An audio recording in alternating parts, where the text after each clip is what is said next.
मेंबरान और जिम्मेदारान,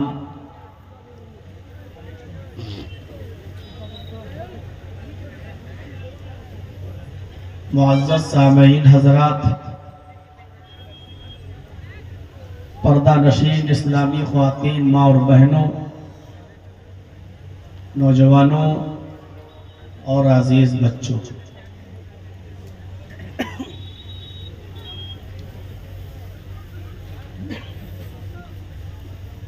काफ़ी देर से आपने उलमाए किराम के खिताब को सुना और साथ साथ में आपने इस मदरसे का ताउन भी किया। अल्लाह रब्बुल आलमीन आपके ताउन से चलने वाले इस इदारे को दिन दूनी और रात चौगुनी तरक्की अता फरमाए। इस मदरसे को कामयाबी की मंजिल तक ले जाए और इस इदारे से पढ़कर निकलने वाले बच्चे अल्लाह रब्बुल आलमीन उनको दीन का सिपाही बनाए।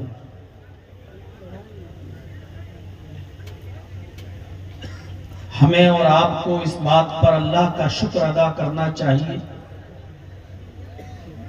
कि उसने हमें और आपको मुसलमान बनाया और इस्लाम की दौलत से हमें और आपको माला माल किया। और सबसे बड़ी नेमत यह कि उसने हमें और आपको जनाब मुहम्मदुर रसूलुल्लाह सल्लल्लाहु अलैहि वसल्लम का उम्मती होने का शर्फ बख्शा।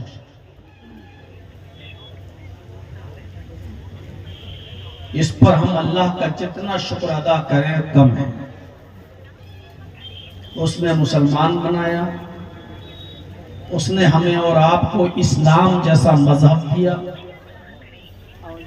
उसने हमें और आपको कुरान करीम जैसी एक बैनुल अक़वामी, एक इंटरनेशनल किताब दी और मुहम्मदुर रसूलुल्लाह सल्लल्लाहु अलैहि वसल्लम का उम्मती होने का शर्फ बख्शा। इसमें कोई शक नहीं कि दुनिया में जितने भी पैगंबर आए वो सारे पैगंबर, सारे अंबिया किसी एक खास मुल्क के लिए, बस्ती के लिए, कौम के लिए और बिरादरी के लिए हुआ करते थे। लेकिन मुहम्मदुर रसूलुल्लाह सल्लल्लाहु अलैहि वसल्लम को अल्लाह ताला ने किसी एक मुल्क के लिए नहीं, किसी एक खित्ते के लिए नहीं, किसी एक कौम के लिए नहीं, किसी एक बिरादरी के लिए नहीं, बल्कि सारी कायनात के लोगों के लिए नबी और रसूल बनाकर दिया। वमा अर्सलनाका इल्ला काफ़तन लिन्नासी बशीरन व नज़ीर। हमने आपको सारी कायनात के लोगों के लिए खुशखबरी देने वाला और डराने वाला बनाकर भेजा। आप सिर्फ मुसलमानों के नबी नहीं हैं, आप सिर्फ अरब वालों के नबी नहीं हैं, आप सिर्फ हिंदुस्तान वालों के नबी नहीं हैं, बल्कि सारी कायनात के चप्पे चप्पे पर जहां इंसानियत रहती है, बसती है, आप पूरी इंसानियत के लिए रसूल हैं। पूरी इंसानियत के लिए अल्लाह रब्बुल आलमीन ने आपको खातिमुन नबीयीन की हैसियत से भेजा है और आपको भेजकर नबियों का सिलसिला खत्म कर दिया है, ये फरमाते हुए कि आप खातिमुन नबीयीन हैं। अब आपके बाद कोई दूसरा नबी इस दुनिया के अंदर नहीं आए। आपको अल्लाह ताला ने सारी दुनिया के लिए रहमत बनाकर भी भेजा, और मुसलमानों के साथ, मोमिनीन के साथ आपकी रहमत कुछ खास। आप रहमत तो बनकर आए हैं सारी कायनात के लिए, लेकिन खास मोहब्बत है मोमिनीन के साथ। और ये कोई बुरी बात नहीं है।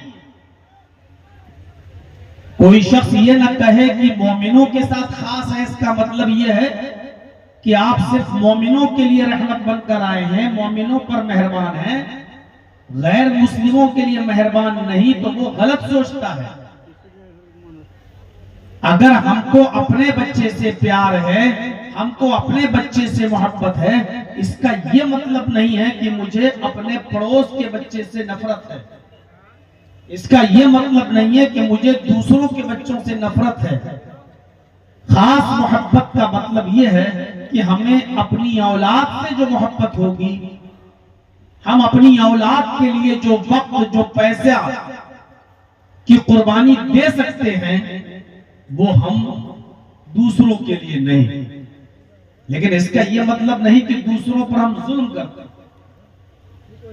ऐसे ही अल्लाह ताला ने नबी अकरम के बारे में फरमाया कि मोमिनीन के लिए उनकी रहमत खास है। इसका यह मतलब नहीं है कि वो दूसरों के लिए मेहरबान नहीं है।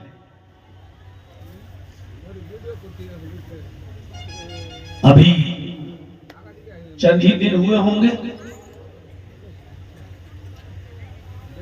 दिल्ली के अंदर लाल किले के पास जो ब्लास्ट हुआ, बम ब्लास्ट, उसमें 12-13 लोगों की जानें चली गई। और कैसे कैसे पढ़े लिखे लोगों के नाम उसमें आ रहे हैं, सब डॉक्टर।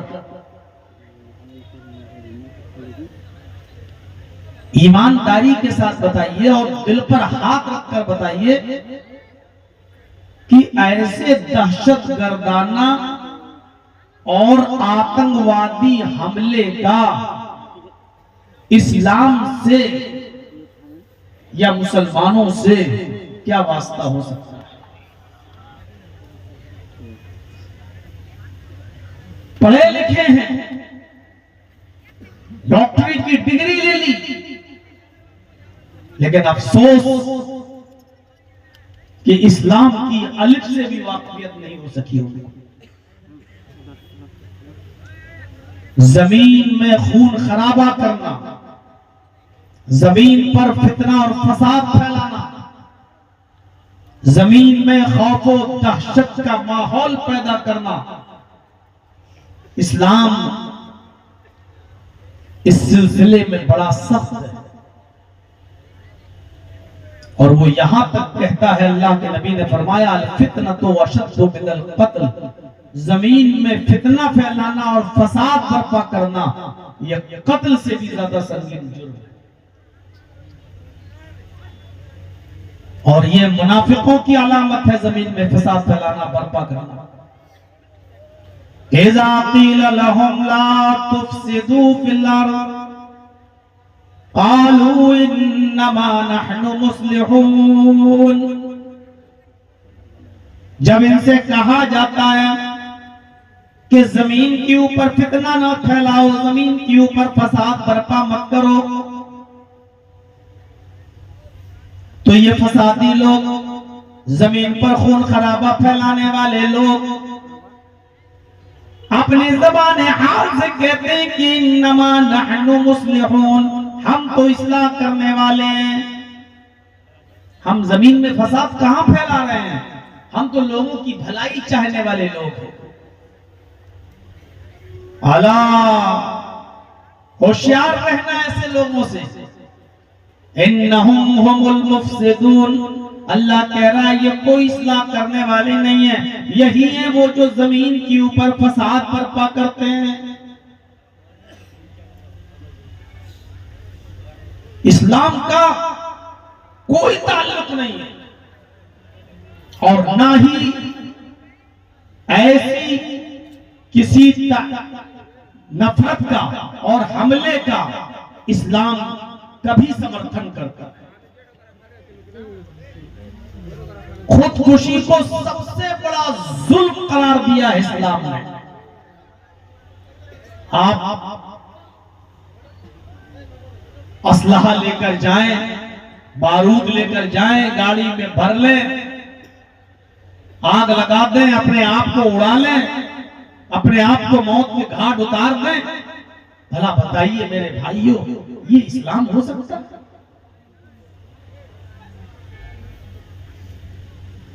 जिस चीज के जरिए कोई शख्स अपनी मौत को दावत देता है, मसलन जहर खा के मरता है खुद,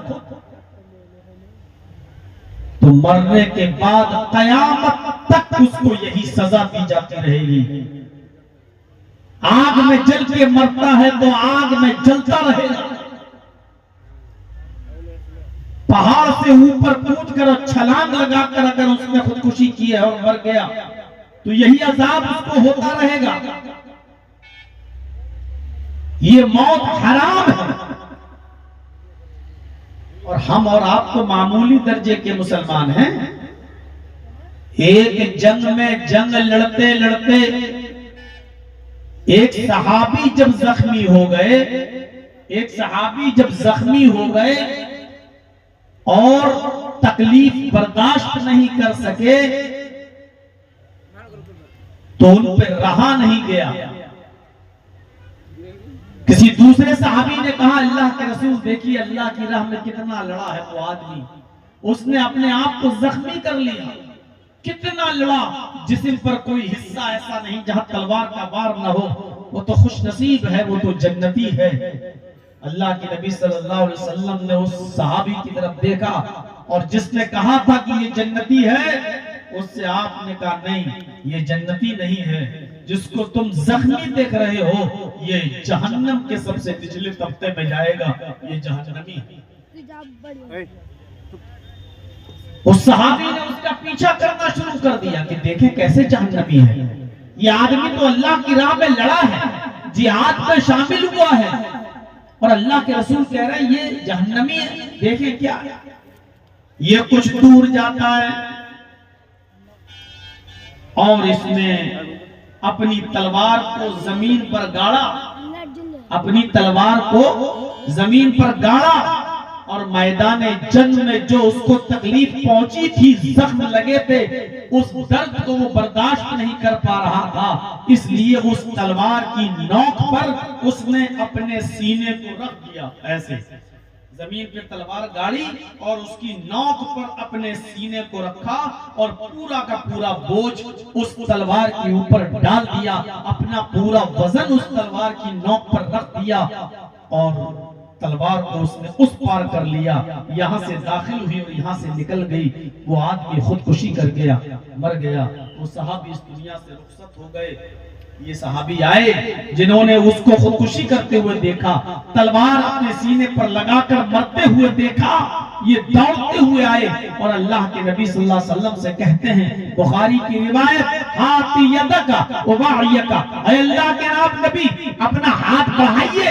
आपने अपना हाथ बढ़ाया, सहाबी ने हाथ चूमा और कहा, अशहदु अल्ला इलाहा इल्लल्लाह व अशहदु अन्ना मुहम्मदन अब्दुहु व रसूलुहु, अल्लाह के रसूल मैं गवाही देता हूँ अल्लाह के अलावा कोई माबूद नहीं, और इस बात की भी गवाही देता हूँ कि आप अल्लाह के बंदे और उसके रसूल हैं। आपने जिसको जहन्नमी बताया था, मैं उसके पीछे पीछे गया, मैंने देखा कि ऐसा कौन सा काम करता है वो जहन्नम में जाने वाला। उसने अपनी मौत को खुद गले लगा लिया, खुदकुशी करके वो मर गया। उसने तलवार की नोक पर अपने सीने को रखा और उस पर अपना पूरा वजन डाल दिया और वो आदमी मर गया। आपने कहा देखो खुदकुशी करने वाले का अंजाम। कितने पढ़े लिखे लोग हो जाते हैं, MBBS, MD हो जाते हैं, सर्जन हो जाते हैं, और इस्लाम की तालीम से इतने दूर। वो समझते हैं कि हमने बहुत बड़ा कारनामा अंजाम दिया। उनको ये नहीं मालूम कि कुरान करीम ने कहा, मन कतला नफ्सन बिगैर नफ्सिन औ फसादिन फकान्नमा कतलन्नास जमिया, जिसने किसी एक इंसान को कत्ल किया। कुरान की ये आयत होते हुए कैसे कोई शख्स आत्मघाती हमला कर सकता? कुरान की इस आयत को जो पढ़ेगा सच्चे दिल से, वो कभी हमले के बारे में सोच नहीं सकता। जो कुरान ये कह रहा हो, जिसने किसी एक मनुष्य को, एक इंसान को कत्ल कर दिया, नफ्से वाहिद, हिंदू मुसलमान सिख ईसाई की कोई कैद नहीं, किसी एक इंसान को कत्ल कर दिया, कोई भी हो, वो किसी भी धर्म का मानने वाला हो, अगर कोई शख्स किसी एक नफ्स को, एक मनुष्य को, एक इंसान को कत्ल कर देता है बिना उसकी गलती के, उसने न कोई फसाद बर्पा किया, न किसी को मारा, न उसकी कोई गलती, बिला कसूर अगर आपने किसी को कत्ल कर दिया, तो अल्लाह ताला क्या कह रहा है? एक इंसान के कत्ल को अल्लाह रब्बुल आलमीन ने फरमाया फकअन्नमा कतलन्नास जमिया, उसने एक इंसान को कत्ल नहीं किया, उसने सारी दुनिया की मानवता को, सारी दुनिया की इंसानियत को कत्ल कर दिया। फकअन्नमा कतलन्नास जमिया, उसने पूरे विश्व की मानवता को, उसने पूरी दुनिया की इंसानियत को मार डाला। एक इंसान के कत्ल को सारी दुनिया की इंसानियत का कत्ल।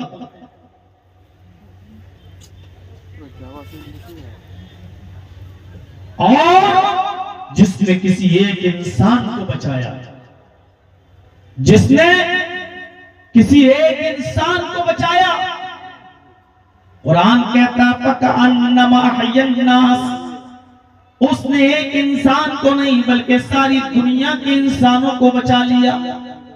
एक इंसान को बचाना सारी इंसानियत को बचाना। आपको मालूम, ऐसे ऐसे वाकयात हमें तारीख की किताबों में मिलते हैं कि हजरत अली के जमाने में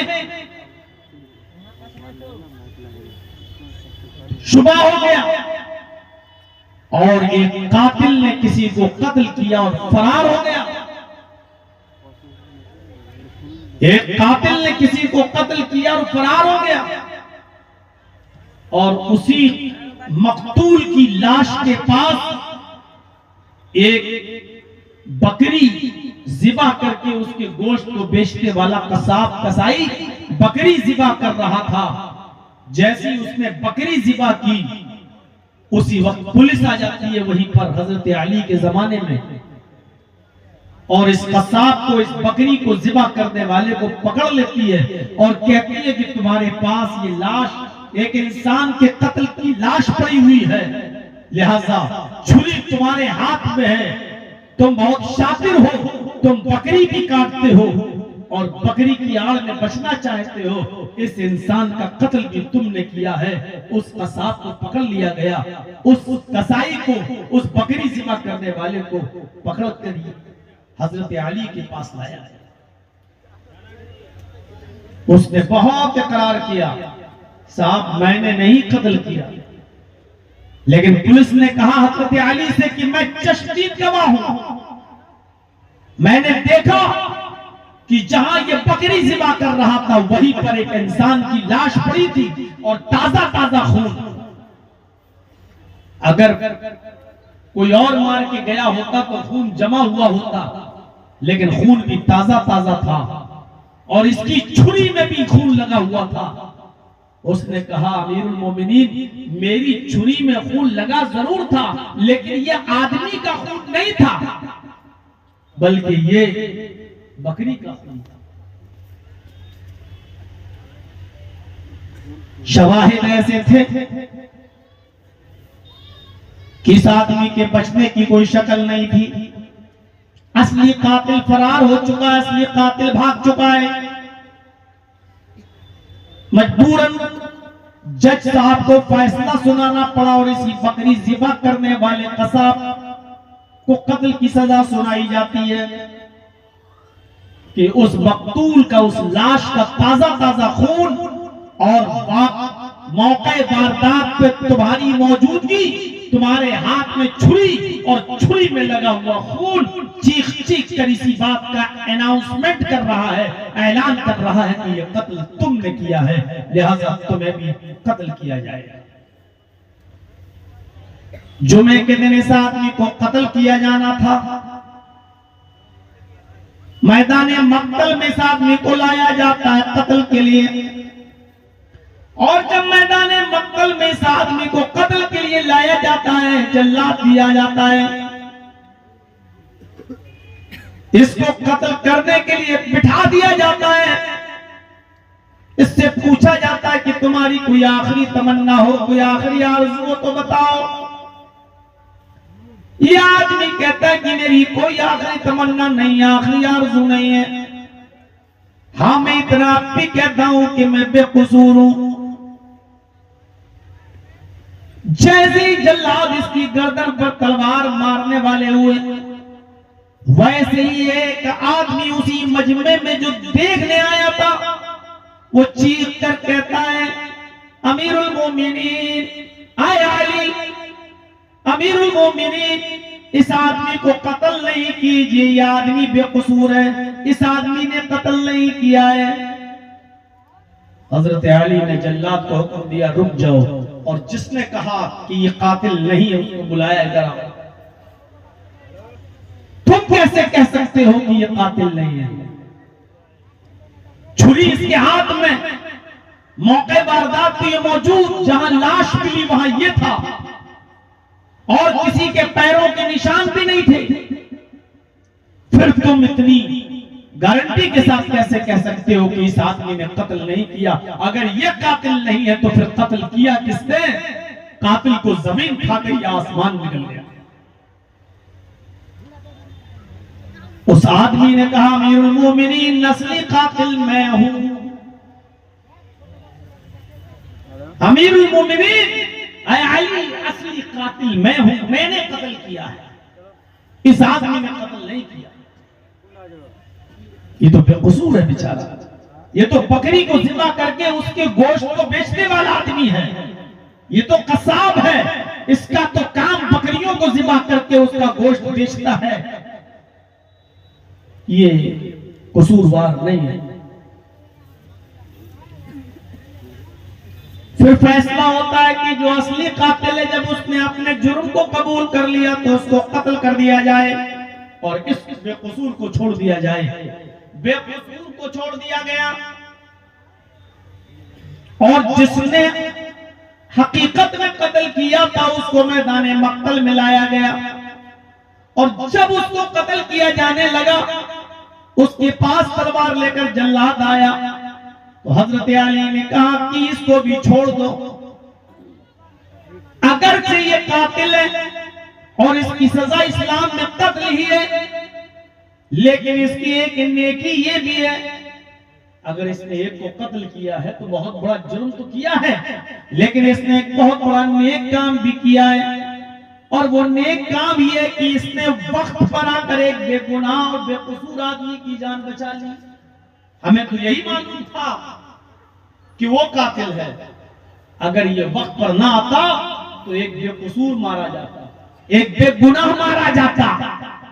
लिहाजा वक्त पर आकर अपने जुर्म को कबूल करके बेगुनाह की जान बचा ली। और कुरान कहता है, जिसने किसी बेगुनाह को बचाया, जिसने किसी एक इंसान को बचाया, फकअन्नमा हयन्नास, उसने एक आदमी को नहीं पूरी दुनिया इंसानियत को बचा लिया, उसने सारी दुनिया की इंसानियत को बचा लिया।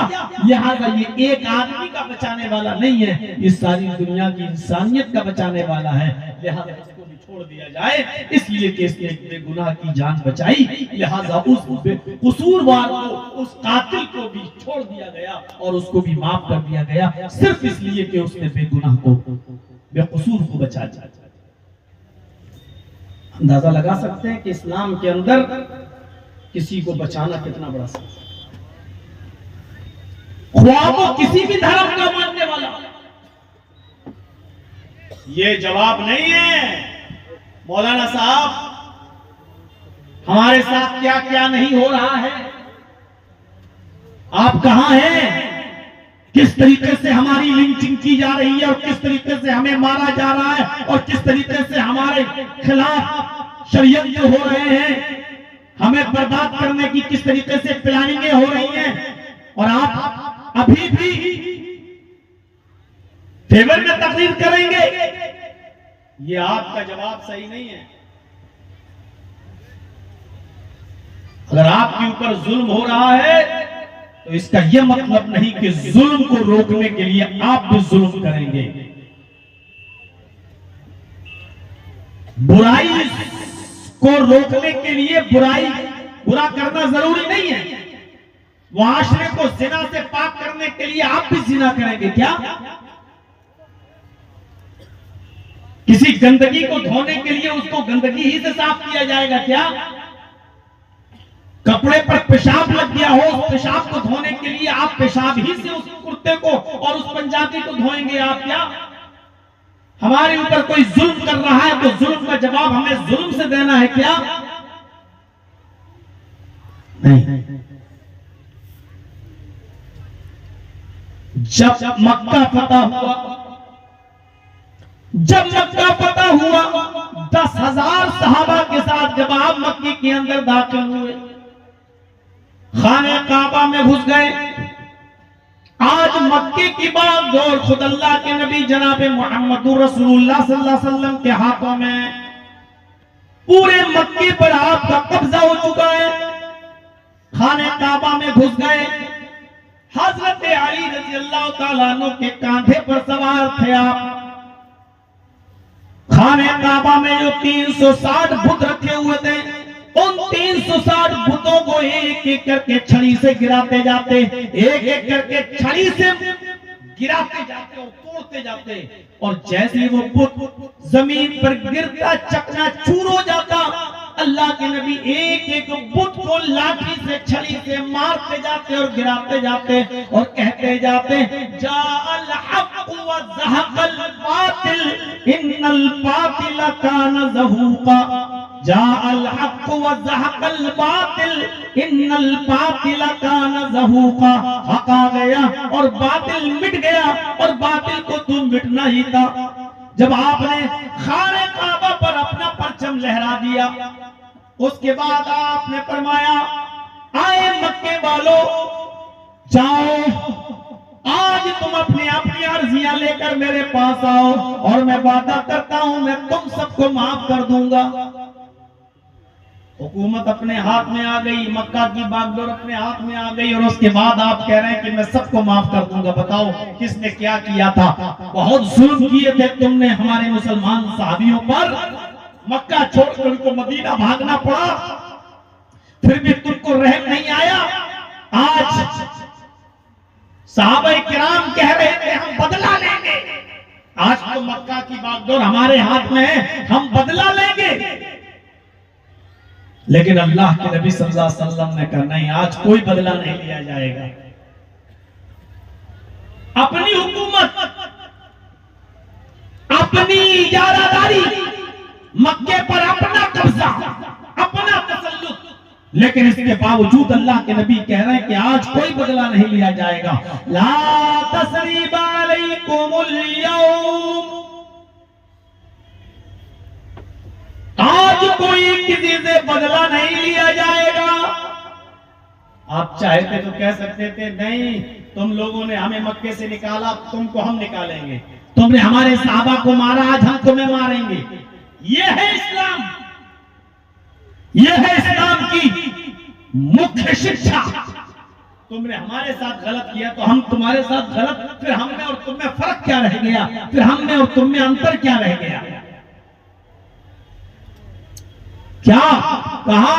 ला तसरीब अलैकुमुल यौम, आज तुमसे कोई बदला नहीं लिया जाएगा। इज़हाबू, जाओ तुम सब आजाद हो। इज़हाबू अंतुम तुलका, जाओ तुम सब आजाद हो, मैंने तुम सबको माफ कर दिया। तुमने जो जो जुर्म किए हमने सारे जुर्मों को नजरअंदाज कर दिया। मक्के में आराम से रहो, तुम्हें कोई नहीं निकालेगा। ला तसरीबा अलैकुमुल यौम इज़हाबू अंतुम तुलका, जाओ तुम सब आजाद हो, तुमसे कोई बदला नहीं लिया जाएगा। एक सहाबी कहने भी लगे अल यौम यौमुल मलहमा, आज का दिन तो टुकड़े टुकड़े कर देने का दिन है, आज का दिन तो बोटी बोटी कर देने का दिन है। आए काफिरो, आज हम तुम्हारे भी टुकड़े टुकड़े करेंगे, आज हम तुम्हारी भी बोटी बोटी करेंगे। अल्लाह के नबी ने फरमाया ला बलिल यौम यौमुल मरहमा, नहीं साद गलत कह रहे हैं, आज का दिन टुकड़े टुकड़े कर देने का दिन नहीं है, आज का दिन बदले का दिन नहीं है। अल यौम यौमुल मरहमा, आज का दिन तो रहमो करम का दिन है, आज का दिन तो अपनों दरगुजर कर देने का दिन है, आज का दिन तो एक दूसरे को माफ कर देने का दिन है, आज के दिन कोई किसी से बदला नहीं लेगा, जाओ मैंने सबको माफ कर दिया। ये था इस्लाम की मुख्य धारा और खास तालीम। आप दुश्मनों के साथ भी ये सलूक किया करते थे। और आज हमारा मामला देखिए, हम थोड़ा संभलने की कोशिश करते हैं कि फिर इस तरीके के एक दो हादसे होकर फिर मुसलमानों को बदनाम करने की कोशिश की जाती है और फिर ठप्पा लगाया जाता है कि ये मुसलमान दहशतगर्द होते हैं, ये मुसलमान आतंकवादी होते हैं।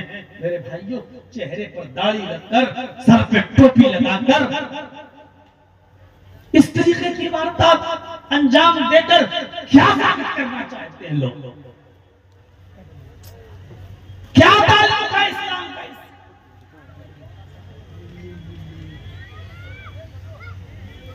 चंद लोगों के ऐसे कदम उठा देने की वजह से अब देख लो कितने बेचारे बेकसूर मुसलमानों पर गाज गिरती।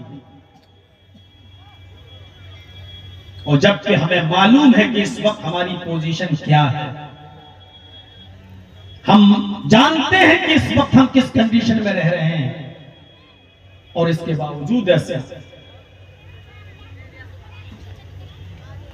नबी अकरम जनाब मोहम्मद रसूलुल्लाह सल्लल्लाहु अलैहि वसल्लम की जिंदगी पर एक नजर डालिए, आप अशश करेंगे। एक आदमी यमामा का गवर्नर है, नाम है उसका सुमामा। और सुनिए गौर से, यमामा का गवर्नर है, नाम है उसका सुमामा।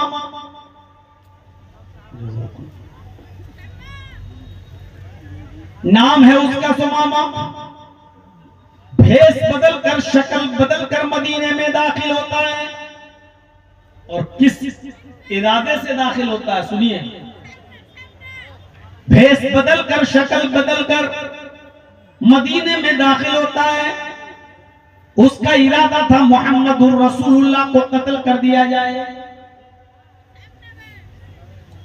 आज थोड़ा सा पता चल जाए, सिर्फ सीआईडी की रिपोर्ट, एलआईयू की रिपोर्ट, थोड़ी सी अगर किसी को पता चल जाए कि ये आदमी इस इदारे से, इस इरादे से दिल्ली में दाखिल हुआ कि ये प्रधानमंत्री पर हमला कर सकता था, चीफ मिनिस्टर पर हमला कर सकता है, बस इतना सा सुराग लग जाए, उसके बाद ऑटोमेटिक सबूत फराहम हो जाएंगे। कभी कभी तो ऐसा होता है, धमाका बाद में होता है, नाम पहले डिसाइड हो जाते हैं कि ये कौन है।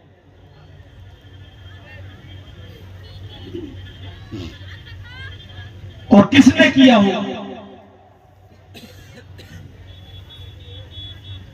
वो मदीने में दाखिल हो गया, नाम है सुमामा, और कोई मामूली आदमी नहीं, गवर्नर है यमामा का। भेष बदला, मदीने में दाखिल हुआ, पकड़ा गया। सहाबा ने पूछा, उसकी कलई खुल गई। मोहम्मदुर रसूलुल्लाह के साथियों ने उसको अरेस्ट कर लिया, राज पूछा, उसने कबूल कर दिया कि मैं यमामा का गवर्नर हूं, सुमामा हूं, और मैं मदीने में भेष बदल कर दाखिल हुआ और मैं मोहम्मद को कत्ल करने के इरादे से आया सल्लल्लाहु अलैहि वसल्लम। अब जो कत्ल के इरादे से आया हो, उसकी इस्लाम में सजा क्या है? उसको कत्ल कर दिया गया। जो नबी के कत्ल के इरादे से आया हो तो सजा यह है कि उसको जिंदा रहने का हक नहीं है, कत्ल कर दिया जाए। वो गिरफ्तार कर लिया गया। अब गिरफ्तार करके उसको रखा कहां गया? उस जमाने में ऐसी जेलें नहीं थी जैसी आज हमारी जेलें हैं कि परिंदा भी पर न मार सके, ऐसी जेलें नहीं थी। सहाबाए किराम ने इसको मस्जिद नबवी में बने हुए खंबे से बांध दिया। जैसे ये खंबा लगा है ना, ऐसी मस्जिद नबवी खजूर के पत्तों की थी और उसमें खंबे लगे हुए थे, एक खंबे से उसको बांध दिया। यही जेल थी। ज़ोहर की नमाज पढ़ने के लिए अल्लाह के नबी जनाब मोहम्मद रसूलुल्लाह सल्लल्लाहु अलैहि वसल्लम जब मस्जिद में दाखिल होते हैं, जैसी मस्जिद में गए, मस्जिद नबी के अंदर खंबे से बंधे हुए एक आदमी को देखा। आपने साहबा से पूछा ये कौन है? लोगों ने बताया अल्लाह के नबी ये सुमामा है, ये मामा का गवर्नर है। आपके कत्ल के इरादे से मदीने में दाखिल हुआ और पकड़ा गया। हम इसको गिरफ्तार करके यहाँ लाए हैं। आपका जो हुक्म हो इसके साथ वही सुलूक किया जाए। आपने कहा अच्छा ये मामा का गवर्नर है, सुमामा है। कहा आप उसके पास जाते हैं जो कत्ल करने के इरादे से नबी के लिए, नबी को कत्ल के इरादे से आया। आप उसके पास जाते हैं और आप उससे कहते हैं माशाअल्लाह या सुमामा, आए सुमामा, सुमामा बताओ तुम्हारा क्या हाल है? आए सुमामा कैसे हो तुम, क्या हाल है तुम्हारा? और सुमामा नजरें घुमाकर तेरी नजर करके कहता है गिरफ्तार करा के मेरा हाल पूछता है। अकड़ देखो, अकड़ मदीने में है, गिरफ्तार है, और अकड़ देखो मोहम्मद रसूलुल्लाह से कह रहा है गिरफ्तार करा के मेरा हाल पूछता है। आपने साहबा से पूछा इसको परेशान तो नहीं किया? साहबा ने कहा अल्लाह के रसूल गिरफ्तारी किया है और तो कुछ किया नहीं, बस बांध दिया है मैंने, न इसको मारा न पीटा, खाना पीना वक्त पर दिया। आपने कहा कोई बात नहीं, चलो। दूसरे दिन आपने फिर पूछा सुमामा क्या हाल है? सुमामा फिर वही जवाब, अरे क्या बार बार हाल पूछते हो, गिरफ्तार करा के हाल पूछते हो मेरा? आपने कहा सुमामा अच्छा ये बताओ तुम्हारे साथ क्या सलूक करूं? तुम मेरे कत्ल के इरादे से आए और पकड़े गए, तुम ही बताओ इसकी क्या सजा होनी चाहिए, तुम ही जवाब दो। चलो हम कुछ नहीं बोलते, तुम बताओ इस जुर्म की सजा क्या है? अगर कोई तुम्हें कत्ल करने के इरादे से तुम्हारे शहर में आता तो तुम उसको पकड़ लेते, क्या करते? आए सुमामा बताओ, तुम मुझे कत्ल करने के लिए आए और पकड़े गए, तुम बताओ तुम्हारे साथ क्या सलूक करूं? सुमामा जवाब देता है इन तक़तुल ज़ादमिन, ऐ मोहम्मद कत्ल करना चाहो तो कत्ल कर सकते हो। क्या जवाब था उसका? ऐ मोहम्मद मुझे मारना चाहो तो मार सकते हो, मैं इस लायक मैंने जुर्म किया है कि मैं मारा जाऊं, मेरा गुनाह ही इतना बड़ा है कि मैं कत्ल किया जाऊं। अगर आप कत्ल करना चाहें तो कत्ल कर सकते हैं। तुनइम अला शाकिर, और अगर छोड़ना चाहें, रहम करना चाहें तो मुझे छोड़ सकते हैं, आपका एहसान होगा मेरे ऊपर। यही दो चीजें हैं, मारना चाहो तो मार दो, मैंने जुर्म ऐसा ही किया है कि मैं मारा जाऊं, यानी इस जुर्म की सजा तो यही है कि कत्ल किया जाऊं। अगर आप करना चाहें तो कर सकते हैं और छोड़ना चाहें तो छोड़ दीजिए, आपका एहसान होगा मेरे ऊपर, मेरे बच्चों के ऊपर, मेरी बीवी के ऊपर। आपने दूसरे दिन भी कुछ नहीं, आपने फिर तीसरे दिन पूछा सुमामा क्या करूं तुम्हारे साथ? तीसरे दिन सुमामा को गुस्सा आ गया, 3 दिन से बराबर पूछ रहे हो क्या करूं क्या करूं क्या करूं। कहा मोहम्मद जो पहले दिन कहा था, जो दूसरे दिन कहा था, वो आज भी कह रहा हूं, और कयामत तक पूछते रहोगे तो कयामत तक कहता रहूंगा, जो करना हो करो, बार बार क्यों पूछते हो क्या करूं क्या करूं? इन तक़तुल ज़ादमिन, कत्ल करना हो तो कर दो, मैं कत्ल होने के लायक हूं। वही तो वाला शाकिर, छोड़ना चाहो तो छोड़ दो, इसलिए कि मैं छोड़े जाने के मैं एक एहसान होगा आपका हमारे ऊपर, एक एहसान होगा आपका मेरे ऊपर।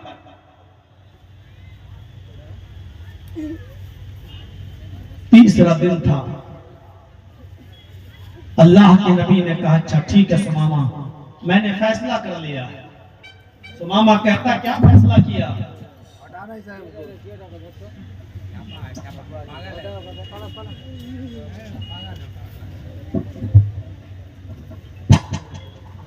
सुमामा ने कहा क्या फैसला किया, कत्ल करने का या छोड़ने का?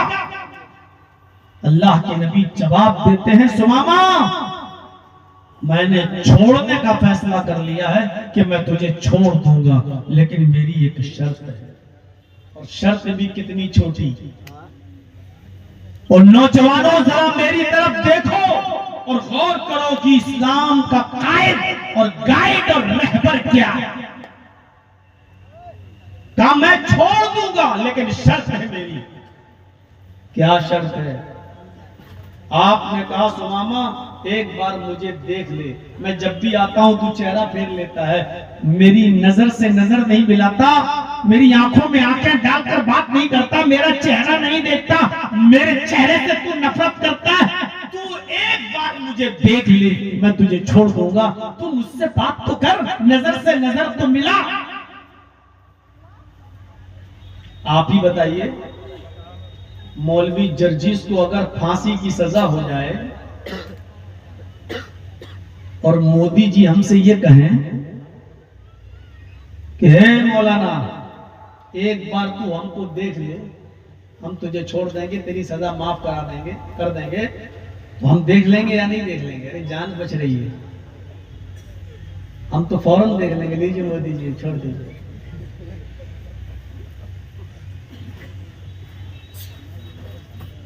फौरन, अरे जब देखने से मेरी जान बच रही है तो क्यों नहीं देखेंगे भाई? अल्लाह के नबी ने भी कहा कि सुमामा तू मुझे देख ले, मैं छोड़ दूंगा। तो उसको देख लेना चाहिए था कि नहीं देख leना चाहिए था? जान बच रही है, लेकिन उसके जुमले देखो, उसके वर्ड्स देखिए। उसने कहा है मोहम्मद, मैंने ईरान का बादशाह देखा, मैंने तुरान का बादशाह देखा, मैंने शाम का बादशाह देखा, मैंने मिस्र का बादशाह देखा, मैंने उर्दू का बादशाह देखा, मैंने अलजायर का बादशाह देखा। बड़े बड़े बादशाहों की शक्लें देखी, नहीं देखता तुझे, जा क्या कर लेगा तू मेरा?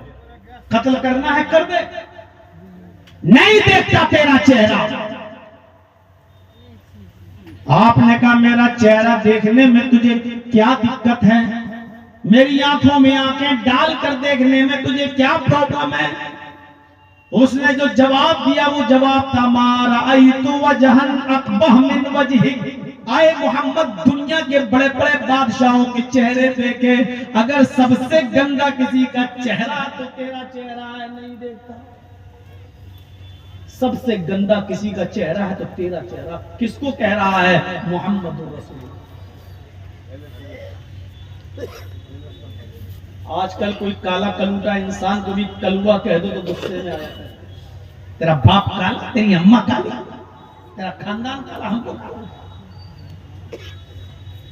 और उसने उस हस्ती को कहा सबसे गंदा चेहरा, जिसके बारे में कभी हसन इब्न साबित ने कहा था, वह अहसन मिन कलम तरक़त ऐनी व अजमल मिन कलम तलिदिन निसाउ। आए मोहम्मद सल्लल्लाहु अलैहि वसल्लम, आप इतने खूबसूरत हैं कि मेरी निगाहों ने आपसे ज्यादा खूबसूरत किसी को देखा ही नहीं। आप इतने हसीन और जमील हैं कि दुनिया की किसी औरत ने आपसे ज्यादा खूबसूरत बच्चा पैदा किया ही नहीं। जिस चेहरे को देखकर कभी जाबिर इब्न सबूरा ने कहा था, शमाइल तिर्मिज़ी की रिवायत, कि मैं आसमान के चांद को देखता हूं और आपका चेहरा देखता हूं, तो दिल ये कहता है कि आसमान के चांद को भी अगर रोशनी मिली है तो आपके चेहरे से मिली है। ऐसा चेहरा, और इसको कह रहा है सबसे गंदा, सबसे गंदा। हजरत उमर फारूक का हाथ तलवार की मियान पे मचलने लगा। अल्लाह के रसूल इशारा कीजिए इसकी गर्दन काट के आपके कदमों पे डाल दूं। आपने उमर से कहा तलवार की मियान पे हाथ मत रखो, तुम तलवार निकालने में बहुत जल्दी करते हो। उमर नहीं, उसने गाली मुझे दी है तुमने। आपने कहा सुमामा ठीक है मुझे नहीं देखता, मत देख।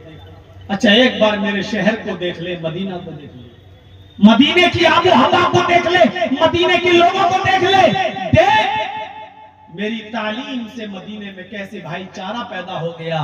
एक शख्स दूसरे के लिए अपनी जान देने लगा, जबकि पहले दूसरा एक दूसरे की जाने लेता था। आज ये लोग कैसे हो गए। जरा मेरे शहर मदीने को देख ले। कहने लगा मोहम्मद न तेरा चेहरा देखता, न तेरा शहर मदीना देखता।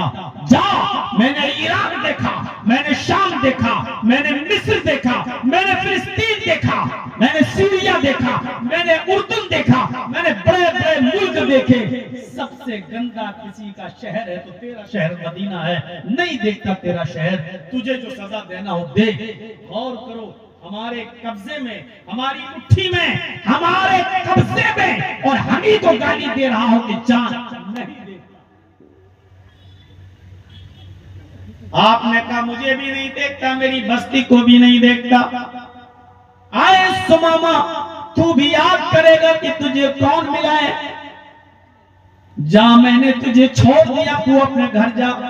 तेरी बीवी तेरे इंतजार में होगी, तेरे बच्चे तेरे इंतजार में होंगे।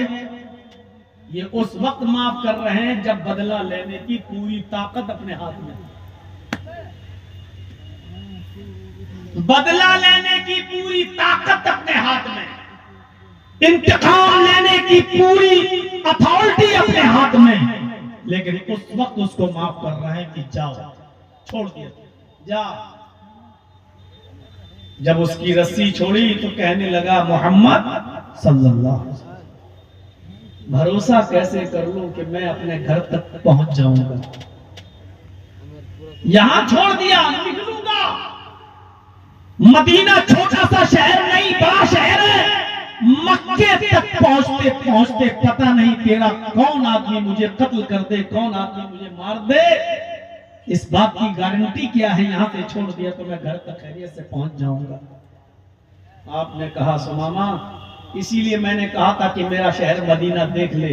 मैं जिसको छोड़ दिया, मेरा कोई सहाबी उस आदमी को कत्ल नहीं कर सकता है। तूने मेरे वफादार सहाबा को देखा कहां? अब तुझे डर लगता है कि मैं मक्के तक पहुंचूंगा कैसे? तो आए उमर, अब तुम्हारी जिम्मेदारी है, इस आदमी को मक्के के बॉर्डर तक छोड़ के आओ। बॉडीगार्ड किसको बना दिया?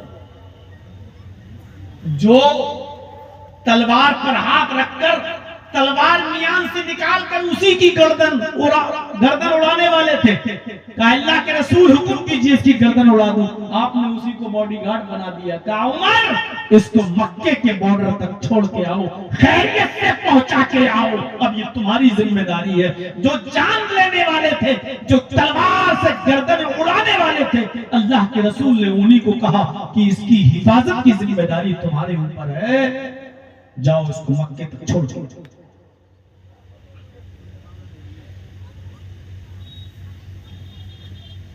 हजरत उमर सोचते तो अच्छा सोच सकते थे, चलो ठीक है अकेले में मार दूंगा, नबी भी नहीं होंगे, काम तमाम कर दूंगा इसका। लेकिन नहीं, अब हिफाजत की जिम्मेदारी नबी ने दी है।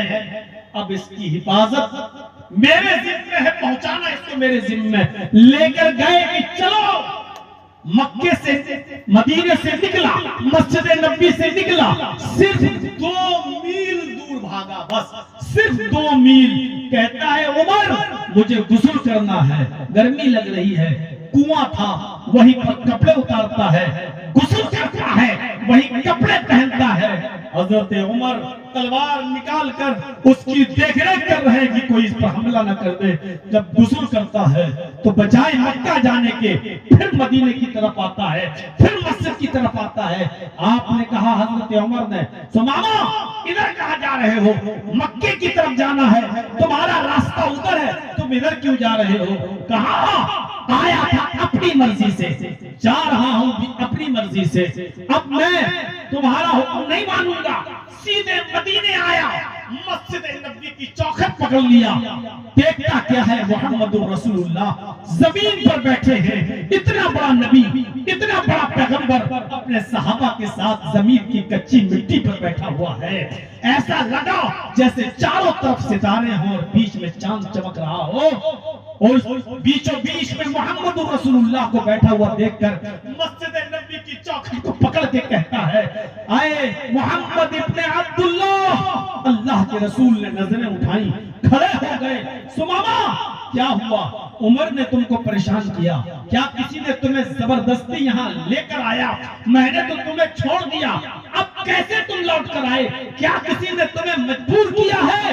फरमाया नहीं। फिर क्यों आए? कहा अपनी मर्जी से आया। कहा किस लिए आए? कहा आए मोहम्मद इब्ने अब्दुल्लाह, आपको रसूलुल्लाह मानने के लिए चला आया। ये यमामा का गवर्नर अपनी गवर्नरी का ताज उतार चुका है, आपके पैरों के जूते साफ करके आपके पैरों में पहनाने के लिए, ये गुलामी करने के लिए चला आया है।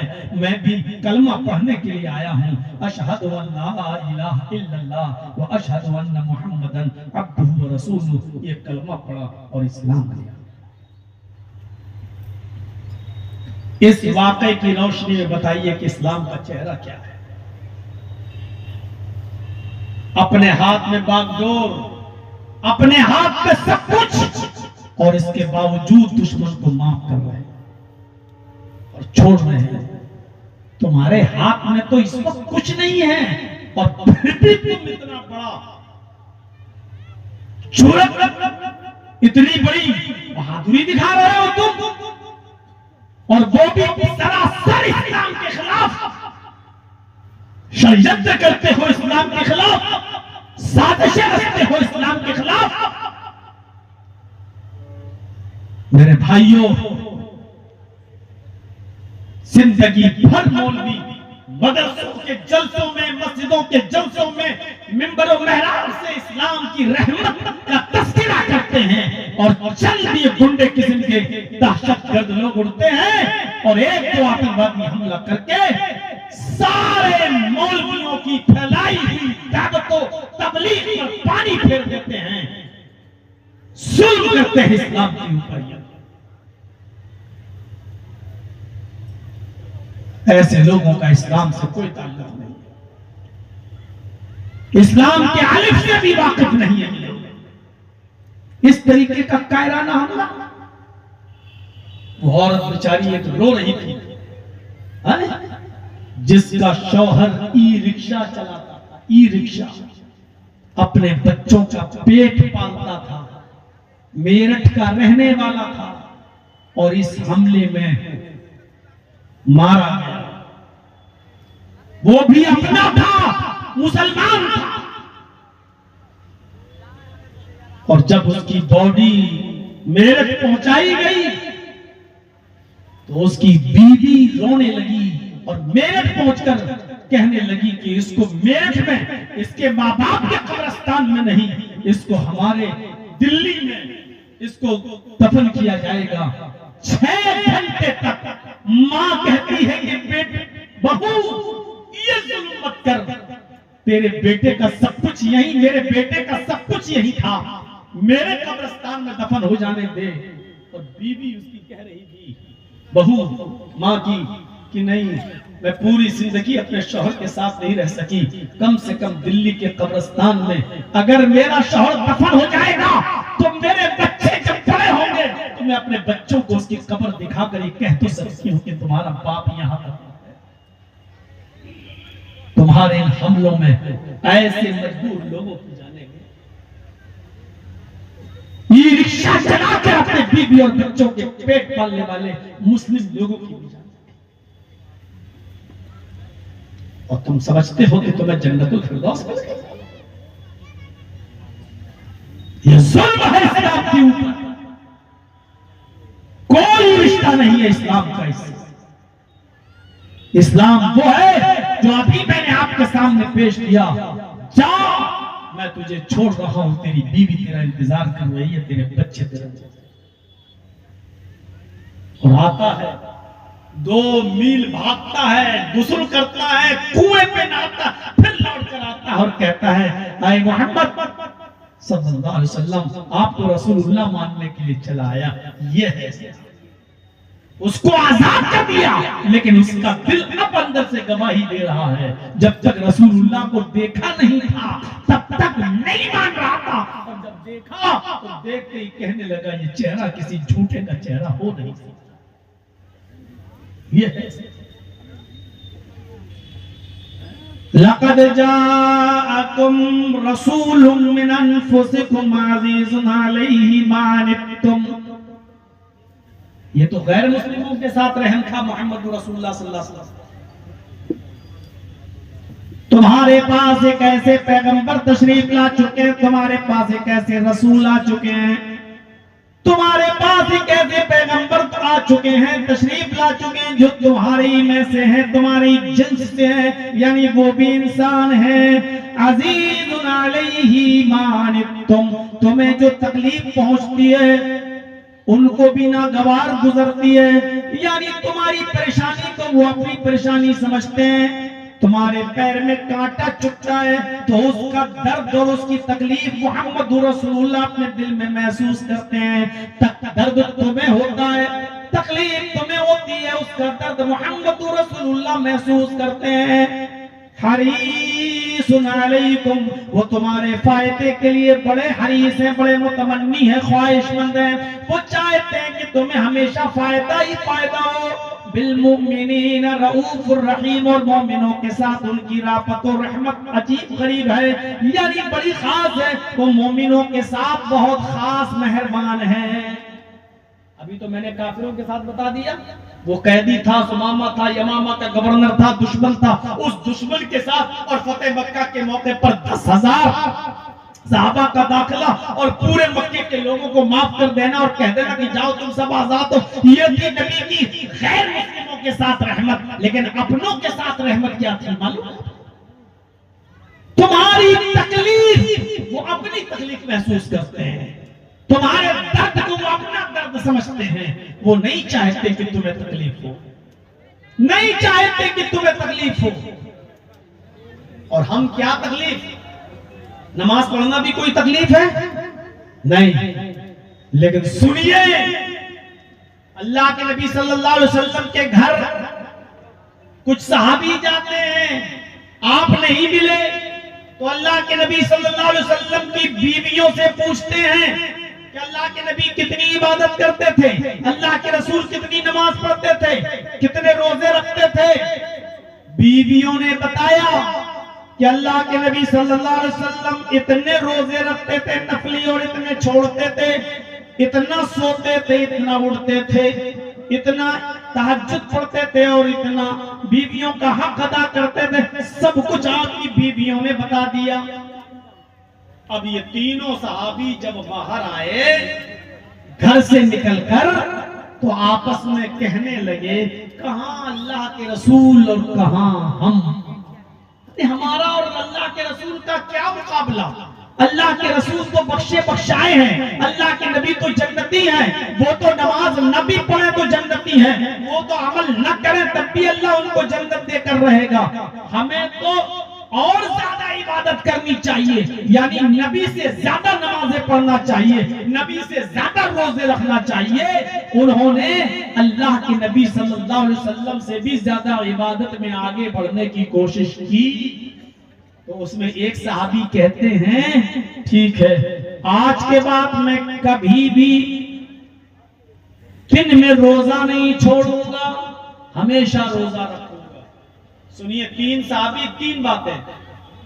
एक साहबी ने कहा मैं हमेशा रोजा रखूंगा, कभी नहीं छोड़ूंगा, आज के बाद कभी रोजा छोड़ूंगा ही नहीं, रोजे ही रखता रहूंगा, दिन में रोजे रखूंगा। दूसरे साहबी ने कहा अच्छा तुम दिन भर रोजा रखोगे, कभी नहीं छोड़ोगे? कहा नहीं। तो दूसरे ने कहा आज से मैं रात भर नमाज पढ़ूंगा और कभी नहीं सोऊंगा। एक ने कहा मैं दिन भर रोजा रखूंगा, कभी नहीं छोड़ूंगा। दूसरे ने कहा मैं रात भर नमाज पढ़ूंगा और कभी नहीं सोऊंगा। तीसरे ने क्या कहा?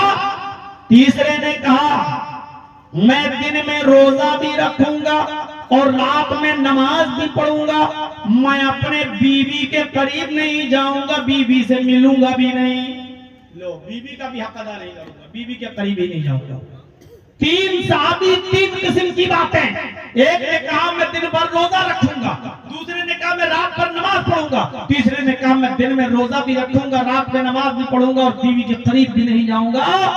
अल्लाह के रसूल सल्लल्लाहु अलैहि वसल्लम को जब इस बात का इल्म हुआ तो आप उन तीनों लोगों के पास आए। आपने कहा तुमुल्लज़ी कुल्तुम कज़ा व कज़ा, क्या तुम ही वो लोग जो ऐसा ऐसा कह रहे थे? क्या तुम ही लोगों ने ऐसी ऐसी बातें कही? मैं दिन भर रोजा रखूंगा, मैं रात भर नमाज पढ़ूंगा, मैं दिन में रोजा रखूंगा, रात में नमाज पढ़ूंगा और बीवी के करीब नहीं जाऊंगा। तीनों ने कहा हाँ अल्लाह के रसूल आप तो जन्नती हैं, हमें तो और ज्यादा इबादत करना है। अल्लाह के नबी ने फरमाया तुम ज्यादा अल्लाह से डरते हो या मैं? कहा आप। अल्लाह का खौफ तुम्हें ज्यादा है या मुझे? कहा नहीं अल्लाह के रसूल आपको ज्यादा है, आप अल्लाह से, हम में सबसे ज्यादा अल्लाह से डरने वाले आप हैं। कहा जब मैं तुम में सबसे ज्यादा अल्लाह से डरने वाला हूं तो इतना तो मैं भी नहीं करता हूं जितना तुम कर रहे हो। जुल्म कर रहे हो अपने आप पर। दिन भर रोजा रखते रहोगे तो ये बॉडी सूख का ढांचा बन जाएगी, ये तुम्हारे जिस्म पर जुल्म होगा।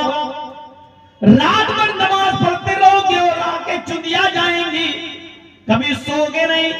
रात भर नमाज पढ़ते रहोगे तो आंखों का हक मारते रहोगे और बीवी के करीब नहीं जाओगे तो बीवी का हक भी मारा जाएगा। सुनो, रोजा रखना भी जरूरी है और छोड़ना भी जरूरी। फर्ज रोजे की बात नहीं कर रहा हूं मैं, यहाँ नफली रोजे की बात कर रहा हूं। नफली आपने फरमाया तो महीने में 3 रोजे रख लिया करो, अल्लाह के यहाँ एक रोजे का सवाब 10 रोजों के बराबर। अगर एक महीने में तुम 3 रोजे रख लोगे तो गोया के पूरा महीना रोजा रख लिया। लिहाजा नफली रोजे रखो भी और छोड़ा भी करो, यही मेरा तरीका है। रात में मैं शुरू में सो जाता हूँ ईशा की नमाज के बाद और आधी रात के बाद आखिरी पहर में उठता हूँ, मैं तहज्जुद भी पढ़ता हूँ और अपनी बीवियों के पास भी जाता हूँ, उनका भी हक अदा करता हूँ। उसके बाद आपने फरमाया यही मेरा रास्ता है, यही मेरा तरीका है, यही मेरी सुन्नत है। अगर तुमने मेरे इस रास्ते से, मेरी सुन्नत से रूगर्दानी की, मुंह मोड़ा, फलैसा मिन्नी, तो मुझ में से नहीं। रात भर नमाज पढ़ने के बाद भी मुझ में से नहीं, यानी मुसलमान नहीं। और कर रहे हैं रात भर नमाज पढ़ने के बावजूद, दिन भर रोजा रखने के बावजूद भी अल्लाह के रसूल ने कहा कि तुम मुझ में से नहीं। आज हमारी रातें कहां जाती हैं? कैरम बोर्ड खेलने में। आज हमारी रातें बाहर बर्बाद होती हैं, टूर्नामेंट, पूरा मैच पूरी रात नजर कर देने में, पूरी रात। अरे अल्लाह के बंदो, अल्लाह के नबी तो रात भर नमाज पढ़ने की इजाजत नहीं दे रहे हैं, पूरी रात नमाज पढ़ने की इजाजत नहीं दे रहे हैं। आप पूरी रात टूर्नामेंट खेलेंगे, आप पूरी रात मैच खेलेंगे, जब पूरी रात नमाज पढ़ना जायज नहीं है तो आपको किसने इजाजत दे दी कि पूरी रात कैरम बोर्ड खेलें और पूरी रात क्रिकेट खेलने में गुजार दें? कहां है? अल्लाह के नबी नमाज पढ़ने वाले सहाबी से कह रहे हैं वो मुझ में से नहीं। रात भर नमाज पढ़ने के बावजूद कह रहे हैं मुझ में से नहीं। हाँ, जिन रातों को जागने का हुक्म है जागिए। रमजान में शब कदर आती है, 5 रातें आती है, 21, 23, 25, 27, 29 आप शब कदर है, उसमें अगर आपको अल्लाह की इबादत करते रहिए और जो अल्लाह की इबादत करता हुआ अल्लाह को मिल गया, इन 5 रातों में कोई एक रात है और उस रात को अगर आप अल्लाह की इबादत करते हुए पाए गए तो वो एक रात की इबादत का सवाब 1000 महीनों की इबादत से ज्यादा बढ़कर है। लैलतुल क़द्र खैरुम मिन अल्फि शहर। तो जो जज़ाकुमुल्लाह, तो जो है वो आप अपनाइए मेरे प्यारे साथियों। और जो रातें नहीं जागना है उसको क्रिकेट में और टूर्नामेंटों में खेल के अपने ऊपर मुसीबतें मोल मत लीजिए, अपने आप को हलाक और बर्बाद मत कीजिए, अपनी रातें खराब मत कीजिए। अल्लाह के नबी ने फरमाया तुम्हारे ऊपर तुम्हारी आंख का भी हक है, तुम्हारे ऊपर तुम्हारे जिस्म का भी हक है, तुम्हारे ऊपर तुम्हारी बीवी का भी हक है। बीवियों को शिकायतें मिलती रहती हैं कि तुम रात के 12 बजे आ रहे हो, 1 बजे आ रहे हो, कहां हो? क्यों? आपकी बीवी है, आपसे इतना भी नहीं पूछेगी? ये हक नहीं है उसका क्या? अब आप उसको ये कहकर छुटकारा नहीं पा सकते हो कि तुम मेरी जिम्मेदार नहीं हो, मेरी मालिकन नहीं हो, तुम मुझसे ये सवाल नहीं कर सकती हो। अगर आप अपनी बीवी के एक एक मिनट का हिसाब ले सकते हो तो बीवी भी आपसे पूछ सकती है कि आपकी ड्यूटी तो 5 बजे तक है, आप 5 बजे से लेकर रात के 12 बजे तक कहां रहते हैं? आपसे पूछने का हक है उसको, और आप उससे हक छीन नहीं सकते। खुद अल्लाह के नबी ने कहा तुम्हारे ऊपर तुम्हारी बीवी का भी हक है। बच्चों को भी टाइम दीजिए, बीवी को भी टाइम दीजिए, वरना हुकूकुल इबाद के खाइन कहलाएंगे, हुकूकुल इबाद पे खयानत करने वाले कहलाएंगे। ये नबी की रहमत नहीं तो और क्या क्या आप रात भर नमाज पढ़ने से मना कर रहे हैं। और गौर करो, रमजान का महीना 3 रात आपने तरावी की नमाज जमात के साथ पढ़ाई, 3 रात, एक एक दिन छोड़कर। और जब चौथी रात आई तो आप घर से ही नहीं निकले। सहाबा मस्जिद में जमा है, मस्जिद भर चुकी और आप अपने हुजरे से नहीं निकल रहे हैं। सहाबा खांस रहे हैं। अल्लाह के नबी को बता रहे हैं कि हम लोग मस्जिद में आ चुके हैं, आइए। 3 रातें आपने नमाज पढ़ाई, आज भी नमाज पढ़ाइए। लेकिन अल्लाह के रसूल नहीं निकलते, इशारा कर देते हैं आप लोग अपनी अपनी नमाजें खुद पढ़ लीजिए या किसी को इमाम बनाकर आप नमाज पढ़ लीजिए। जिसको जहां मौका मिले नमाज पढ़ लो, मैं नमाज नहीं पढ़ाऊंगा। चौथी रात अल्लाह के नबी ने नमाज नहीं पढ़ाई। चंद सहाबा किसी एक को इमाम बना लिए, उनके पीछे पढ़ ली। चंद और ने किसी और को इमाम बनाया, उनके पीछे पढ़ ली। कुछ लोग अपने घर चले गए, अपनी बीवी को अपने बच्चों को अपने पीछे खड़ा करके खुद नमाज पढ़ ली, तरावी की। सुबह फजर की नमाज पढ़ने के लिए जब अल्लाह के नबी सल्लल्लाहु अलैहि वसल्लम निकले तो साहबा ने कहा अल्लाह के रसूल हम चाहते थे कि आप आए और 3 रातों की तरह आज भी आप हमें नमाज पढ़ाएं, पूरे महीने आप हमें नमाज पढ़ाते, हम आपके पीछे नमाज पढ़ना चाहते थे। आप क्यों नहीं निकले, आप नमाज पढ़ाने क्यों नहीं आए? अल्लाह के रसूल सल्लल्लाहु अलैहि वसल्लम का जवाब सुनिए, कैसी रहमत है अपनी उम्मत पर। आपने फरमाया कि तुम्हारा शौक मैंने देखा और मेरा दिल चाहा कि मैं आऊं नमाज पढ़ाने के लिए। मैं नमाज पढ़ाने के लिए निकलने ही वाला था, मैं आने ही वाला था, मैं तुम्हें नमाज पढ़ाना चाहता था। लेकिन मेरे दिल में यह ख्याल आया कि रोजाना अगर मैं जमात के साथ ये नमाज तुम्हें पढ़ाने लगूं तो अल्लाह ताला जिब्रील को भेजकर कहीं ये नमाज तुम्हारे ऊपर फर्ज करार न दे दे, ये तहज्जुद की नमाज, ये तरावी की नमाज तुम्हारे ऊपर कहीं फर्ज न कर दी जाए। इस डर से कि अगर फर्ज हो गई और फिर तुम नहीं पढ़ सके तो कितने बड़े सवाब से और महरूम हो जाओगे और कितने बड़े गुनाहगार हो जाओगे फर्ज छोड़ने पर। इसलिए मैं नहीं निकला, इसलिए नहीं निकला कि ये नमाज कहीं तुम्हारे ऊपर फर्ज न कर दी जाए। फर्जियत के डर से मैं नहीं निकला। अगर अल्लाह ताला फर्ज कर देगा तो और तुम नहीं पढ़ सके तो कितने बड़े गुनाहगार हो जाओगे। अल्लाह के नबी सल्लल्लाहु अलैहि वसल्लम सहाबा से कह रहे हैं अकेले अकेले पढ़ लो, अलग अलग पढ़ लो या खुद जमात करके पढ़ लो, मैं नहीं पढ़ाऊंगा। और आप इसलिए नमाज पढ़ाने नहीं आ रहे कि ये नमाज कहीं मेरी उम्मत पर फर्ज न कर दी जाए। ये रहमत है उम्मत के साथ। बिलमुमिनीन रऊफुर रहीम, मोमिनों के साथ उनकी कुछ खास रहमत है। आप नहीं चाहते थे कि मेरी रहमत महरूम हो जाए, मेरी उम्मत पर यह फर्ज हो जाए नमाज फर्ज कहीं तरावी फर्ज न हो जाए इसलिए आप निकल नहीं रहे हैं, ये रहमत नहीं तो और क्या है। मिसवाक कितनी करते थे अल्लाह के रसूल, शायद आपको नहीं मालूम। अल्लाह के नबी का आखिरी वक्त है फजर और जोहर के बीच में, फजर और जोहर के बीच में आप अल्लाह को प्यारे हो गए। फजर और जोहर के बीच में आप अपनी बीबी अम्मा आयशा की गोद में सर रख कर लेटे हुए थे और हजरत आयशा के भाई जब मिसवाक करते हुए अंदर चले आए तो अल्लाह के नबी ने इशारे से अपनी बीबी से कहा, आयशा से, यानी ये मिसवाक इनसे लेकर मुझे दे दो। हजरत आयशा ने वो मिसवाक अपने भाई से ले ली और अल्लाह के नबी को दे दी। जब अल्लाह के रसूल वो मिसवाक करने लगे तो आपने अम्मा आयशा को वो मिसवाक दिया और कहा, इसको अपने दांतों से नरम कर दो, मुलायम कर दो, कुचल दो। अब मेरे दांतों में इतनी ताकत नहीं कि इतनी सख्त मिसवाक मैं कर सकूं। आयशा इसको अपने दांतों से नरम कर दो। हजरत आयशा ने उसको अपनी दाढ़ में दांत में लिया और उसको कुचल दिया, नरम कर दिया और वही झूठी मिसवाक अपने शौहर को, अपने नबी को दे दी। अल्लाह के रसूल ने अम्मी आयशा की झूठी मिसवाक करना शुरू कर दी। आपने वो मिसवाक की और मिसवाक करते करते वो मिसवाक आपके हाथ से गिर गई। आपका हाथ पानी के प्याले में जाता है और पानी से प्याले से भरा हुआ वो हाथ अपने बदन पर मलते हैं और कहते हैं, ला इलाहा इल्लल्लाह इन्ना लिल मौति सकरात, ला इलाहा इल्लल्लाह इन्ना लिल मौति सकरात, ला इलाहा इल्लल्लाह इन्ना लिल मौति सकरात। अल्लाह के अलावा कोई माबूद नहीं।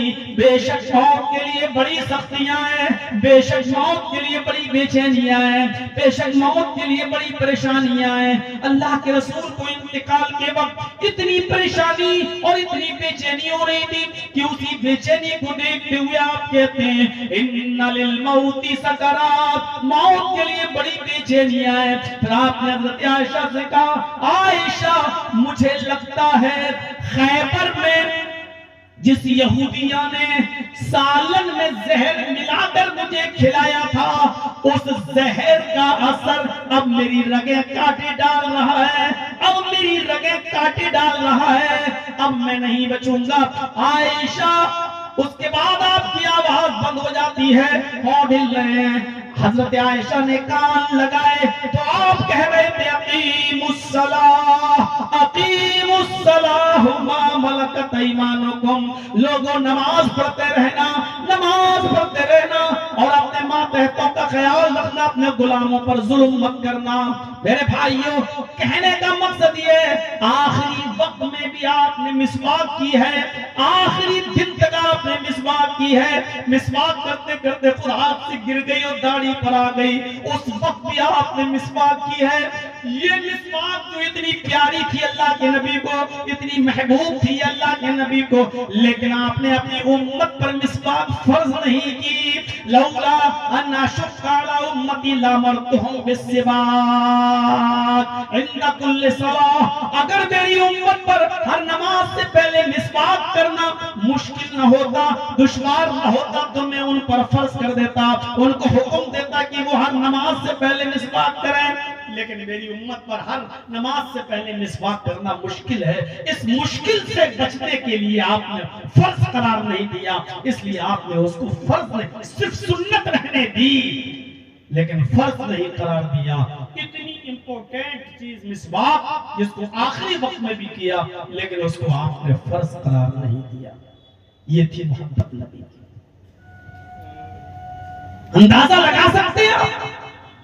गौर कीजिए, एक दुआ अल्लाह ने हर नबी को दी, हर नबी को, आदम से लेकर मोहम्मद सल्लल्लाहु अलैहि वसल्लम तक जितने भी नबी आए, 1 लाख 1.25 लाख जितने भी नबी इस दुनिया में आए, अल्लाह ने सबको कहा, एक दुआ मैं तुम्हें दे रहा हूं, तुम्हारी जरूर कबूल करूंगा। हर दुआ कबूल करूं ना करूं ये अलग बात है, लेकिन एक दुआ जरूर कबूल करूंगा। अल्लाह ने सारे नबियों को, जितनों को यहाँ दुनिया में भेजा, उनसे कहा कि तुम्हारी एक दुआ जरूर कबूल करूंगा। अल्लाह के नबी फरमाते हैं, सारे नबियों ने जल्दबाजी कर ली, अल्लाह ने उनसे एक दुआ का इख्तियार दिया, उन्होंने अपनी अपनी दुआ इसी दुनिया में मांग ली और अल्लाह ने उनको उनकी दुआ के मुताबिक दुनिया में दे दिया। जब अल्लाह के रसूल इस दुनिया में आए तो अल्लाह ताला ने नबी से भी कहा, आए मोहम्मद सल्लल्लाहु अलैहि वसल्लम, एक दुआ हम आपकी भी जरूर कबूल करेंगे, बताओ क्या मांगते हो, क्या चाहिए तुम्हें। हजरत आयशा कहती है, अल्लाह के रसूल घर में फाका है, 2-2 महीने चूल्हा नहीं जलता, अल्लाह से दुआ कीजिए कि अल्लाह ताला हमारे घर में फाका खत्म हो जाए, हमें कभी भूखा न सोना पड़े, हमारे घर में रिस्क के दरवाजे खुल जाए। हजरत आयशा से अल्लाह के नबी कहते हैं, आयशा मैं जानता था कि तुम यही कहोगी कि यही दुआ मांग लो ताकि फाका खत्म हो जाए, ताकि भूखमरी खत्म हो जाए, हमें कभी भूखा न सोने दे। आयशा कसम है उस रब की इज्जत को जलाएगी जिसके कब्जे में मेरी जान है, अगर आज मैं अल्लाह से ये कह दूं कि अल्लाह इस पहाड़ को मेरे लिए सोने का पहाड़ बना दे, तो काबे के रब की कसम अल्लाह आज इस पहाड़ को हमारे लिए सोने का पहाड़ बना देगा। जहां जहां मैं चलूंगा ये पहाड़ मेरे साथ चलेगा। आज अगर मैं दुआ करूं तो ये पहाड़ मेरे लिए सोने का बन जाएगा, लेकिन मुझे सोना नहीं चाहिए। आयशा मुझे रिज़्क़ के दरवाजे नहीं खुलवाना है, मैं चाहता हूं कि जब तक जिंदा रहूं फकीर बनकर रहूं, जब मुझे मौत आए तो हालत फकीरी में आए, और कयामत के दिन जब मैं उठूं तो फकीरों में और मोहताजों में मेरा हश्र हो, मुझे उठाया जाए। हजरत आयशा ने कहा, अल्लाह के नबी कुछ तो मांगेंगे, अल्लाह ने आपको इख्तियार दिया है, दुआ मांगिए तो आप कुछ तो मांगेंगे। आपने फरमाया, आयशा अल्लाह ने मुझे इख्तियार दिया है दुआ मांगने का, फख्तबअतु दावती, मैंने अपनी दुआ को छिपा लिया, मैं इस दुनिया में वो दुआ मांगूंगा ही नहीं। रसूलुल्लाह की रहमत देखिए, अल्लाह के नबी कहते हैं मैं उस दुआ को दुनिया में मांगूंगा ही नहीं, आखिरत में मांगूंगा। जब अल्लाह ताला मुझे कयामत के दिन उठाएगा तो मैं अल्लाह से कहूंगा, अल्लाह एक दुआ हर नबी ने दुनिया में तूने इख्तियार दिया, उसने दुनिया में मांग ली, तूने मुझे भी एक दुआ का इख्तियार दिया था, लेकिन मैंने वो दुआ नहीं मांगी। ऐ अल्लाह मेरी दुआ बाकी है, आज उस दुआ को मैं मांगूंगा। और अर्श वाला कहेगा, ऐ मोहम्मद सल्लल्लाहु अलैहि वसल्लम, हाँ मैं जानता हूं कि तुमने अपनी दुआ दुनिया में नहीं मांगी, आज मांगो, क्या मांगते हो, हम आज भी तुम्हारी दुआ सुनने के लिए तैयार हैं, बताओ क्या है, मांगो हम तुम्हें देंगे। कहा, आयशा उस वक्त मैं मांगूंगा। हजरत आयशा ने कहा, क्या मांगेंगे आप उस मौके पर? फरमाया, शिफाअतन लि उम्मती, मैं कयामत के दिन अपनी उम्मत की शिफाअत मांगूंगा। ऐ अल्लाह मेरे गुनाहगार उम्मतियों को बख्श दे और इन पर जन्नत में डाल दे। मैं जहन्नम के किनारे खड़े अपनी उम्मतियों को जहन्नम के दरवाजे से लेकर मैं जन्नत में ले जाऊंगा। अल्लाह उस वक्त मेरी दुआ सुनेगा और अल्लाह मुझे इजाजत देगा और उस वक्त मैं ये दुआ मांगूंगा। हजरत आयशा कहती है, नबी की दुआ छिपा लेना, नबी का इस दुनिया में दुआ न मांगना, अपनी दुआ को कयामत के दिन के लिए छिपा लेना, ये उम्मत के लिए रहमत है। मेरे भाइयों, ये मोमिनों के साथ खास थे, मोहम्मद रसूलुल्लाह सल्लल्लाहु अलैहि वसल्लम की रहमत, ये इस्लाम, ये है मोमिनों के साथ। एक शख्स रमजान के महीने में अल्लाह आता है और कहता, अल्लाह के रसूल गजब हो गया, हलक तो या रसूल अल्लाह, अल्लाह के रसूल मैं तो हलाक हो गया। आपने कहा क्या हुआ? कहा, अल्लाह के रसूल रोजे की हालत में मैं था और अपनी बीवी से मैंने हम बिस्तरी कर ली। जरा गौर से सुनिए मेरे भाइयों, अल्लाह के रसूल ने कहा, ये तो बहुत बड़ा जुर्म हो गया है, ये तो बहुत बड़ा जुर्म किया तुमने। कहा, अल्लाह के रसूल मैं नहीं चाहता था, लेकिन अब हो गया तो क्या किया जाए। आपने कहा, फिर कफारा अदा करो। कहा, क्या? कहा, रमजान के जब रोजे खत्म हो जाएं तो उसके बाद जिस रोजे की हालत में तुमने अपनी बीवी से हम बिस्तरी की थी, वो रोजा तुम्हारा खराब हो गया है, उस रोजे को तो पूरा करना ही है, उस रोजे को बाद में रखना है। उसके अलावा 3 सजाओं में से कोई एक सजा भी तुम्हें मिलेगी, पनिशमेंट और तरतीब से। पहली सजा यह है कि तुम एक गुलाम आजाद करो। कहने लगा, अल्लाह के रसूल पूरी जिंदगी तो मुझे किसी की गुलामी करते हुए हो गई, मैं कहां से गुलाम आजाद करूं, नहीं है मेरे पास इतनी दौलत। आपने कहा दूसरा ऑप्शन भी है। कहा क्या? कहा फिर 60 रोजे रखो। वो रोजा तो रखना ही है जो खराब हुआ, उसके अलावा 60 रोजे रखना है तुम्हें, और वो भी कंटिन्यू, रेगुलर, मुसलसल, पे दर पे, लगातार 60 रोजे रखना है। जितने दिन रोजे रखोगे बीवी से अलग रहोगे जब तक 60 रोजे पूरे ना हो जाएं। और कंटिन्यू रोजे रखना है लगातार, बीच में एक भी नहीं छोड़ सकते हो। अगर 50 रोजे रख लिए और एक दिन आराम करने के लिए, सस्ताने के लिए छोड़, चलो 1-2 दिन आराम कर लेते हैं, 50 रख के थक गए हैं, और जहां आपने एक रोजा छोड़ा 50 बेकार, अब फिर से 1 से 60। हाँ, अगर बीमार हो जाए तो अलग बात है, डॉक्टर ने अगर मना कर दिया रोजा रखने को और दवा चल रही है आपकी सुबह दोपहर शाम, तो वो उज्र में आ जाएगा, वो माफ है, फिर आप नागा कर सकते हो। लेकिन बिला किसी उज्र शरई के आप रोजा नहीं छोड़ सकते हो। उज्र है तो अलग बात है, उज्र नहीं है तो कंटिन्यू लगातार रखना है। उसने कहा अल्लाह के रसूल कितने रोजे रखना है? कहा 60। वो भी कंटिन्यू, कहा लगातार। हाँ, नहीं रख पाऊंगा, इतनी भी ताकत नहीं, मैं पतला दुबला आदमी हूँ, मैं नहीं रख पाऊंगा। अल्लाह के रसूल देखा नहीं, एक रोजा में तो सब्र नहीं कर पाया, बीवी से मिल बैठा रहता, अब 60 रोजे, और नहीं नहीं ये भी ताकत नहीं है मेरे अंदर। तो आपने कहा फिर एक और ऑप्शन है, बस लास्ट का क्या? का 60 मिस्कीनों को खाना खिलाओ। 60 मिस्कीनों को बुलाओ अपने घर पे और एक टाइम खाना खिलाना है उनको पेट भरकर। अब 60 की गिनती पूरी करना है। अब चाहो तो एक एक करके 60 दिन खिलाओ। एक फकीर को रख लो अपने घर, भाई तुम आओ खाना खा के चले जाया करो एक टाइम, तो 60 दिन तक खिलाना है। तो एक एक करके खिलाओगे तो 60 दिन तक, लेकिन जब तक 60 पूरे नहीं हो जाएंगे बीवी हलाल नहीं होगी, बीवी से मिल नहीं सकते। 10-10 करके 6 दिन खिला दो, 60 हो गए, जाओ अपनी बीवी के पास। या 60 मिस्कीनों को एक ही दिन बुला के खिला दो। आपने 60 को खिलाना है, जब तक 60 पूरे नहीं हो पाएंगे, हो जाते हैं, तब तक बीवी हलाल नहीं होगी। 60 मिस्कीनों को खाना खिलाओ। कहने लगा अल्लाह के रसूल 60, आपको मेरे घर की हालत मालूम नहीं? कहा क्या?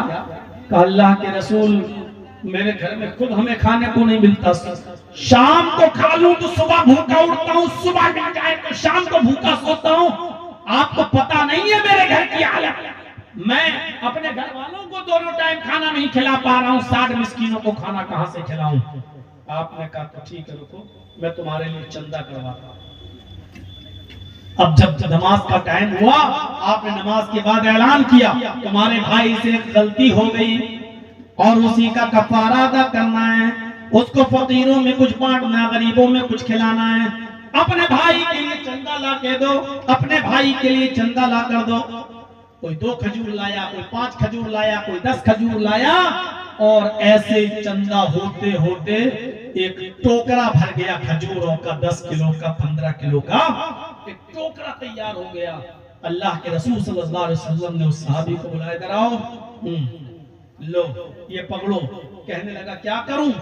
कहा जाओ और इस खजूर के टोकरे को ले जाओ, जो तुम्हारे भाइयों ने तुम्हारी मदद की है, इसको तुम अपने कबीले में, अपने खानदान में गरीबों में बांट दो। जो सबसे ज्यादा गरीब हो उन लोगों को ये खजूर खिला दो, तुम्हारी गलती माफ हो जाएगी, अल्लाह रब्बुल आलमीन तुम्हारी गलती को माफ कर देगा, कफारा अदा हो जाएगा। कहने लगा अल्लाह के रसूल गरीबों में बांटूं? कहा हाँ। अपने गांव में ले जाऊं? कहा हाँ। कहा अल्लाह के रसूल मैं अल्लाह की कसम खाकर कहता हूं कि मेरे पूरे गांव में, मेरे पूरे कबीले में मुझसे ज्यादा गरीब कोई घर ही नहीं है।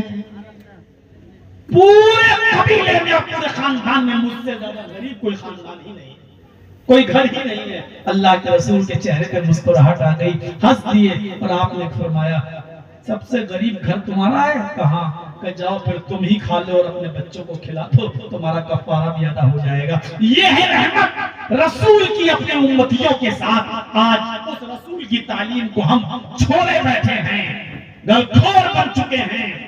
जगह जगह पर गालियां, बड़ी उम्मीदें थी।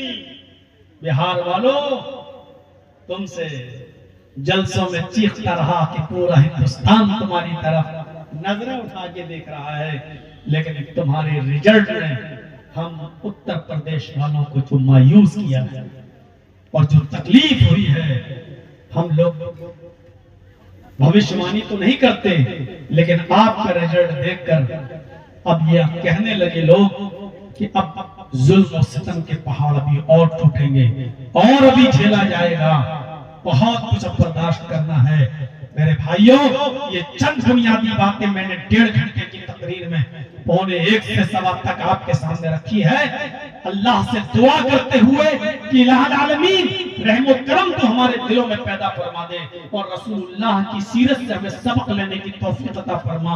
हमें नबी अकरम सल्लल्लाहु अलैहि वसल्लम से अपने मुआशरे में सीखने की तौफीक अता फरमा और हमें वैसे अखलाक हमारे मुआशरे में हमारे पैदा फरमा दे जैसे जनाबी मोहम्मद रसूलुल्लाह ने हमें बताया है और सहाबा किराम के थे। हमें अपने मुआशरे को अल्लाह मुर्दा सुन्नतों को जिंदा करने की तौफीक अता फरमा, हमारी माँ बहनों को पर्दे की तौफीक अता फरमा। इलाहुल आलमीन आपकी इस मौजूदा नई सरकार को अदल इंसाफ से काम लेने की तौफीक अता फरमा और फरमाए और मुसलमानों पर रहमो करम करने की तौफीक अता फरमाए। मेरे प्यारे साथियों, चंद मिनट में आपके सामने बैठकर ये इदारा जिसका बहुत लंबा चौड़ा खर्चा है इस मदरसे का, मेरे